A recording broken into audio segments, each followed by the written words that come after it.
இன்னொரு விஷயமும் நான் இங்க சொல்லணும். இன்னைக்கு நம்ம தமிழ்நாடு கவர்மெண்ட் இருக்கிற அந்த நிலைமையை பத்தி நான் உங்ககிட்ட நான் சொல்லணும். கிட்டத்தட்ட 10 லட்சம் கோடிக்கு மேல கடன் வாங்கி வச்சுட்டு போயிருக்கிற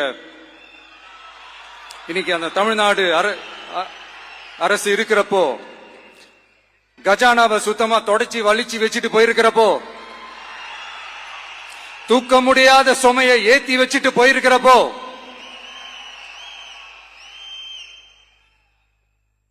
அப்படிப்பட்ட ஒரு நிலைமையில தான் இந்த பொறுப்பை நம்ம கையில் எடுத்திருக்கிறோம். உடனே நீங்க நினைக்கலாம், என்னடா இவர் ஏதோ பொறி வச்சு பேசுறாரா அப்படின்ட்டு. அப்படிலாம் எதுவுமே கிடையாது.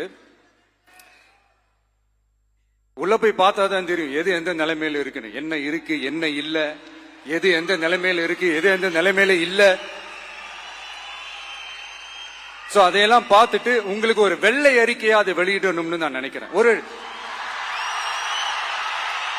ஒரு டிரான்ஸ்பரண்டான ஒரு கவர்மெண்டா, அதாவது இன்னைக்கு நம்ம தமிழ்நாடு கவர்மெண்ட் இந்த நிலைமையில தான் இருக்கு அப்படின்றத உங்ககிட்ட சொல்லிட்டு I just want to take it forward from தேர்.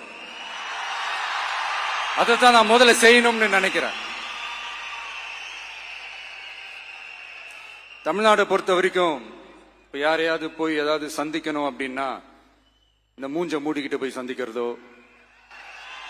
என்ன இந்த மறைமுகமா உங்களுக்கு தெரியாம போய் சந்திக்கிறதோ அப்படிலாம் நான் செய்ய மாட்டேன்.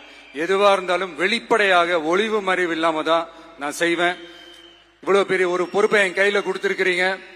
அதே நேரத்தில் எனக்கு கொஞ்சம் அவகாசமும் நீங்க கொடுக்கணும்னு நான் ரிக்வெஸ்ட் பண்ணி கேட்டுக்கிறேன். நான் சொன்னதையெல்லாம் படிப்படியா நிறைவேற்ற நான் ட்ரை பண்ணுவேன், நிறைவேற்றுவேன். அதே நேரத்தில் எனக்கு கொஞ்சம் அவகாசம் கொடுத்தீங்கன்னா எனக்கு கொஞ்சம் உதவியாகவும் ஒத்துழைப்பாகவும் இருக்கும். இது உங்களுடைய ஆட்சி. பெண்கள் பாதுகாப்பை ரொம்ப ஸ்ட்ரிக்டா வச்சிருப்பேன். போதைப் பொருள் கலாச்சாரம் அதை கண்ட்ரோல் பண்றதுக்கு என்னென்ன ஸ்டெப்ஸ் எடுக்கணும், என்னென்ன முயற்சிகள் எடுக்கணும், இன்னிலிருந்து அதை நான் எடுப்பேன். நம்ம பசங்களை அதுல இருந்து காப்பாற்ற வேண்டியது நம்ம அரசனுடைய பொறுப்பு. அதே மாதிரி சட்டம் ஒழுங்கு எல்லாருக்குமான பாதுகாப்பை நான் உறுதிப்படுத்துவேன். என்ன அவமானப்படுத்துறவங்களாகவே இருந்தாலும், என்ன கஷ்டப்படுத்துறவங்களாகவே இருந்தாலும், அவங்களும் என் மக்கள் தானே. நண்பர்களாக இருந்தாலும் எதிரிகளாக இருந்தாலும் 8 கோடி மக்களும் என் மக்கள் தானே.